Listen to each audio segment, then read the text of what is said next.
Good morning everyone. Today's topic how, when, where. देखिए बच्चों, आपको पता है कि हम हिस्ट्री पढ़ रहे हैं। हिस्ट्री का फर्स्ट चैप्टर चल रहा है हमारा। इस फर्स्ट चैप्टर के अंदर हमने डेट्स के बारे में पढ़ा था, हिस्ट्री के बारे में पढ़ा था।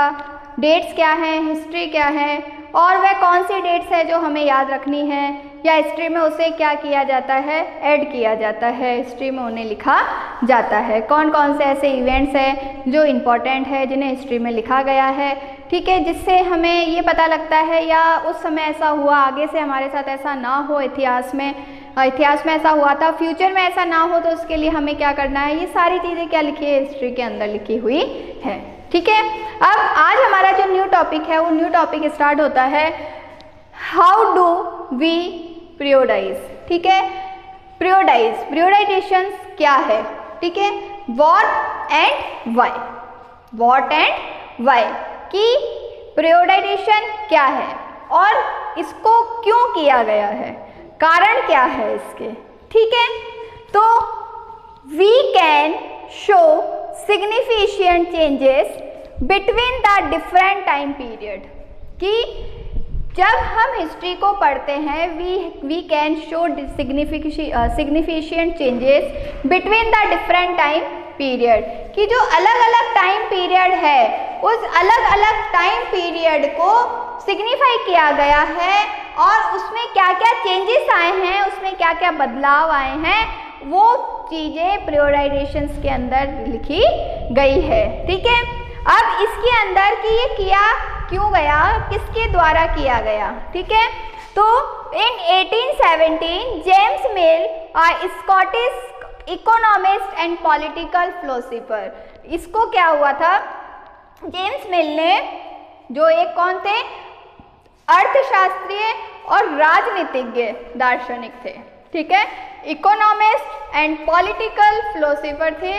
और स्कॉटिश क्यों कहा गया है, क्योंकि वे एक फॉरेनर थे, ठीक है, एक विदेशी थे और स्कॉटलैंड से बिलोंग करते थे। तो उन्होंने एक बुक लिखी, उस बुक का नाम था a history of British India. क्या नाम था, a history of British India. अब उन्होंने ब्रिटिश इंडिया के बारे में जो हिस्ट्री लिखी है, ब्रिटिश इंडिया की हिस्ट्री जो लिखी है वो उन्होंने क्यों लिखी, क्योंकि आपको पता है कि वो कौन थे, एक विदेशी थे, फॉरेनर थे। और खुद अगर फॉरेन के हैं तो वो किसके बारे में लिखेंगे, वो तो अपनी कंट्री, वहाँ के कल्चर के बारे में ही लिखेंगे, ठीक है। अब उन्होंने divided Indian history into 3 periods, उन्होंने इंडियन हिस्ट्री को 3 भागों में डिवाइड किया गया है। कितने भागों में, 3 भागों में डिवाइड किया गया है। कौन कौन से, हिंदू, मुस्लिम एंड ब्रिटिश। कौन कौन से भाग में डिवाइड किया है, हिंदू, मुस्लिम एंड ब्रिटिश, ठीक है, हिंदू, मुस्लिम एंड ब्रिटिश, ठीक है। अब हिंदू के बारे में उन्होंने कहा भाई हिंदू ने क्या किया, कैसे किया, मुस्लिम आए जब क्या हुआ, फिर जब ब्रिटिशर्स आए तो क्या हुआ, ये सारी चीज़ें उसके अंदर उन्होंने डिवाइड कर दी अलग अलग पार्ट में कि जब हिंदू थे तो उस टाइम में क्या हुआ था, उस पीरियड के अंदर क्या हुआ, जब मुस्लिम्स थे तो उस पीरियड के अंदर क्या हुआ, और जब ब्रिटिशर्स आए तो उस पीरियड में क्या हुआ। अंडरस्टूड। अब देखो, एट दैट टाइम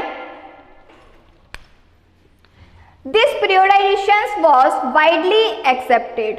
अब एट द टाइम कि उस समय जो ये पीरियोडाइजेशन किया गया था, ये पीरियोडाइजेशन जो हुआ था उसे बहुत बड़े पैमाने पर क्या किया गया था, एक्सेप्ट किया गया था। शुरुआती दौर में उसे बहुत बड़े पैमाने पर क्या किया गया था, एक्सेप्ट किया गया था, ठीक है। तो ये पॉइंट आ गया। उसके बाद आता है problem in the periodization of James Mill, कि अब जेम्स मिल के सामने जब जैसे ही उन्होंने अपने आइडियाज प्रेजेंट किए तो उनके सामने बहुत सारी प्रॉब्लम्स आई थी, ठीक है।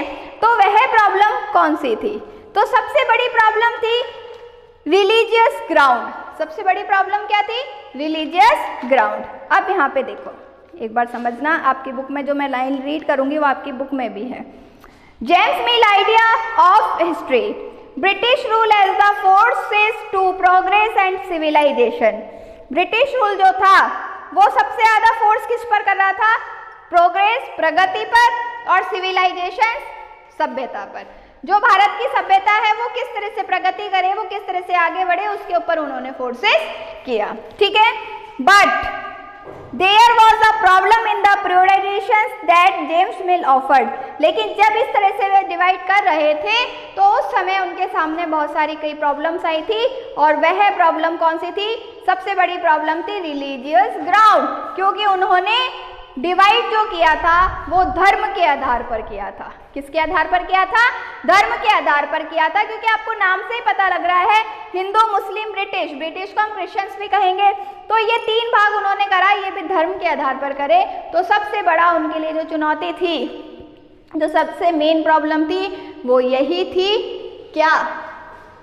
Religious ground. अंडरस्टूड?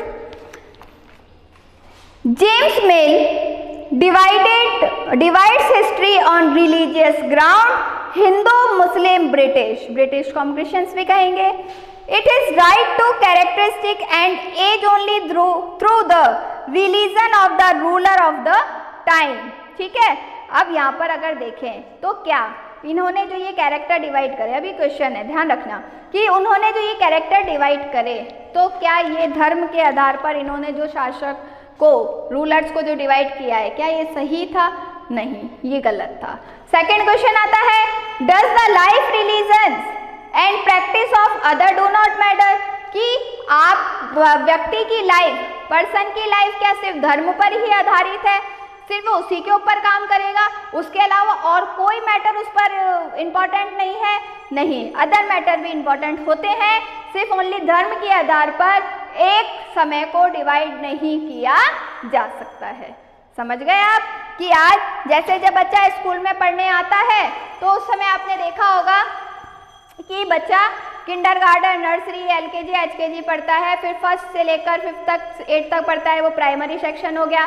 फिर जब वो सीनियर सेकेंडरी में आता है तो फिर सेकेंडरी आ गया, 9th 10th कर लिया, फिर सीनियर आ गया, 11th 12th कर लिया। तो ये जो डिवाइड किया गया है टाइम पीरियड, वो डिवाइड उसके स्टैंडर्ड के अकॉर्डिंग किया गया है। अगर उसी समय उसमें सिर्फ ये कह दें कि इतने क्लास तक हिंदू पढ़ेंगे, इतनी क्लास तक मुस्लिम पढ़ेंगे, इतनी क्लास तक ब्रिटिशर्स पढ़ेंगे, तो ये सिर्फ धर्म के आधार पर होगा, ना कि इक्वलिटी के आधार पर होगा।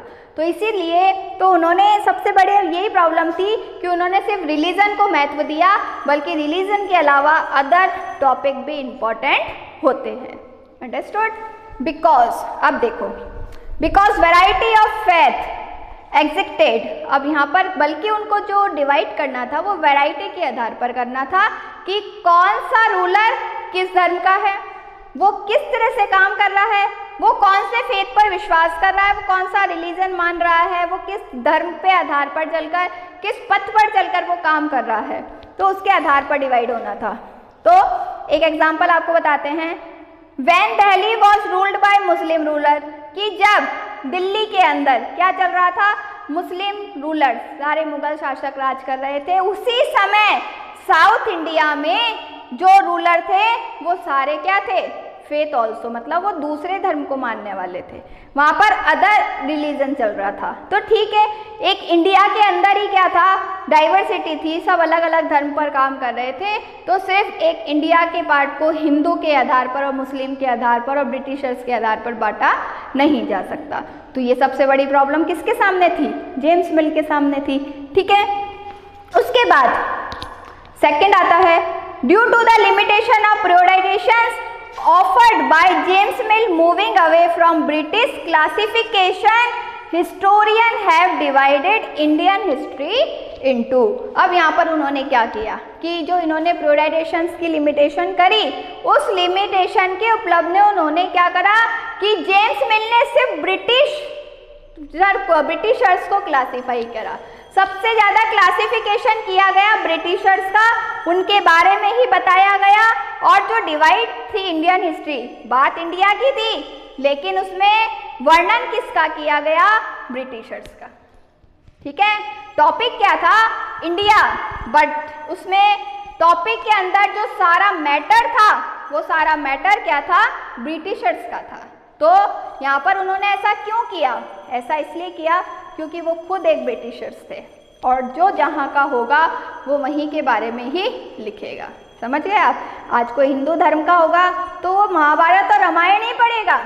हिंदू धर्म का व्यक्ति महाभारत और रामायण ही पढ़ेगा, और उसको हाथ में अगर कुरान उठा दे दी जाएगी तो ना तो वह उसे पढ़ पाएगा और ना ही उसे उसको पढ़ने में कोई रुचि होगी।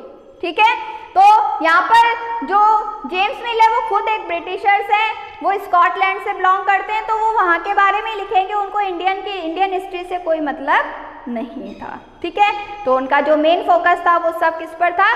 ब्रिटिश हिस्ट्री पे था। तो उन्होंने इंडियन हिस्ट्री के अंदर सारे ब्रिटिशर्स रूल के बारे में लिख दिया। ठीक है, इतना समझ में आ गया? अब देखो, उसके बाद नेक्स्ट लाइन आती है कि हमने हिस्ट्री को डिवाइड करा कितने भागों में? 3 भाग में। एंशिएंट, ये तो था जेम्स मिल के आधार पर। हमारे आधार पर एंशिएंट, मेडिवल एंड मॉडर्न। जब आप 6th क्लास में पढ़ते थे तो आपने एंशिएंट हिस्ट्री पढ़ी, जिसके अंदर आपने क्या पढ़ा? अशोक के बारे में पढ़ा, मौर्य वंश के बारे में पढ़ा, गुप्त काल पढ़ा, और आपने हर्षवर्धन के बारे में पढ़ा। ठीक है, फिर जैसे ही आप 7th में आए तो आपने मेडिवल हिस्ट्री पढ़ी। अब मेडिवल हिस्ट्री के अंदर मेडिवल हिस्ट्री में कौन आए? मेडिवल हिस्ट्री में दिल्ली सल्तनत आ गई, मुगल राज आ गया, मराठास आ गए, सिख आ गए। ये सारे किसके अंदर आ गए थे? ये सारे मेडिवल हिस्ट्री में आ गए थे। फिर जैसे ही आप 8th स्टैंडर्ड में आते हैं तो 8th स्टैंडर्ड में मॉडर्न हिस्ट्री आ जाती है, और जो मॉडर्न हिस्ट्री होती है, जो मॉडर्न हिस्ट्री का फोकस होता है वो किसके आधार पर होता है? साइंस के आधार पर, डेमोक्रेसी के आधार पर, लिबर्टी के आधार पर, इक्वलिटी के आधार पर।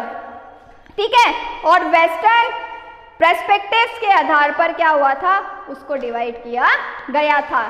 क्यों? क्योंकि यहाँ तक आते आते यहाँ तक लोग अनपढ़ थे, उन्हें कुछ नहीं पता था, उनको जैसा था उसके अंदर वो रहना पसंद करते थे। फिर धीरे धीरे जैसे वो थोड़ा सा मॉड्यूलर हुआ, थोड़ा सा मेडिवल पीरियड आया बीच का, उसमें थोड़ा सा और डेवलपमेंट हुआ।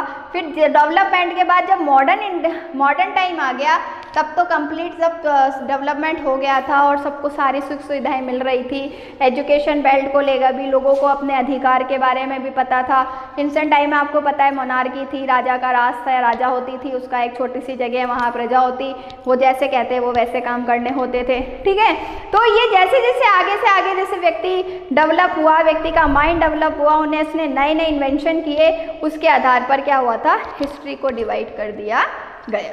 ठीक है, तो ये पॉइंट्स तो हैं, आपको याद रखने हैं। दूसरी चीज़, many historian refer this modern period as colonial period. बहुत सारे हिस्टोरियन जो है, हिस्टोरियन मीन्स होता है इतिहासकार, बहुत सारे हिस्टोरियन जो है उन्होंने मॉडर्न पीरियड को क्या कहा है? कॉलोनियल पीरियड भी कहा है। क्योंकि मॉडर्न पीरियड में क्या हुआ था? बहुत सारे कंट्रीज जो थी वो इतनी ज़्यादा डेवलप हो चुकी थी, तो और उनके पास हर चीज़ के लिए इतना ट्रेड था, इतना माइंड था कि वह आगे से आगे क्या कर रहे थे? नए नए आविष्कार कर रहे थे, आगे से आगे ग्रोथ कर रहे थे। तो वो क्या करते थे?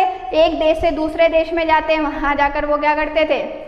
वहाँ जाकर वो उसको अपना कॉलोनियल बना लेते थे। धीरे धीरे वहाँ रहते, वहाँ के बारे में जानते, फिर वहाँ के बारे में रहकर उनको कॉलोनियल बना लेते। ठीक है, कॉलोनियल होता क्या है वो भी मैंने आपको समझाया था स्टार्टिंग में, लेकिन इसको डिटेल में, ये टॉपिक हम डिटेल में कब पढ़ेंगे? डिटेल में हम कल पढ़ेंगे। एक नेक्स्ट वीडियो जो भी आपके सामने प्रेजेंट किया जाएगा उसके अंदर आपको व्हाट इज़ कॉलोनियल के बारे में बताया जाएगा। ठीक है, कहने का मतलब ये नहीं कहेंगे कि वेस्टर्न कंट्रीज जो थी वो पहले से समृद्ध थी, वेस्टर्न कंट्री वाले पहले से इंटेलिजेंट थे, नहीं, ऐसा नहीं था। इंडियन से ही, आपको पता है जब भारत में ब्रिटिशर्स आए थे तब आकर उनको पता लगा था कि टेस्ट क्या होता है। पहले वो टेस्ट के बारे में नहीं जानते थे, लेकिन जब यहाँ पर उन्होंने स्पाइसेस देखे, ठीक है, यहाँ पर आके उन्होंने जब स्पाइसेस के बारे में जाना, उसका टेस्ट जब उन्होंने लिया तब उन्हें समझ में आया कि स्वाद जैसी चीज़ भी कोई होती है। तो कई चीज़ जो इंडिया के पास थी वो फॉरेन कंट्रीज़ के पास नहीं थी, लेकिन उन्होंने यहाँ से उसका उपयोग करके खुद को क्या कर लिया? डेवलप कर लिया, और इंडिया को क्या कर लिया? उन्होंने अपना गुलाम बनाया। तो इस तरह से ये सारा हम मॉडर्न हिस्ट्री में पढ़ेंगे। जो हिस्ट्री अभी हम बुक पढ़ेंगे 8th की, इसके अंदर आप स्टेप बाय स्टेप यही पढ़ेंगे कि किस तरह से ब्रिटिशर्स इंडिया में आए थे और धीरे धीरे धीरे किस तरह से उन्होंने भारत को अपना कॉलोनियल बना लिया था। ठीक है, तो आज हम इतना ही पढ़ेंगे। कल के वीडियो में आपको कॉलोनियल के बारे में पढ़ाया जाएगा, और जो भी बच्चे वीडियो देख रहे हैं उनको बुक्स के साथ में ही देखें। बुक का एक एक पेज खोलकर, टॉपिक को खोलकर आप एक एक लाइन को रीड करके ही उसे समझेंगे तो आपको अच्छे से समझ में आएगा। फिर भी अगर आपको कोई लाइन का डाउट होता है, कोई मीनिंग नहीं आ रहा है किसी वर्ड का, तो आप डाउट में डाल के उसे पूछ सकते हैं। ठीक है, ओके, थैंक यू।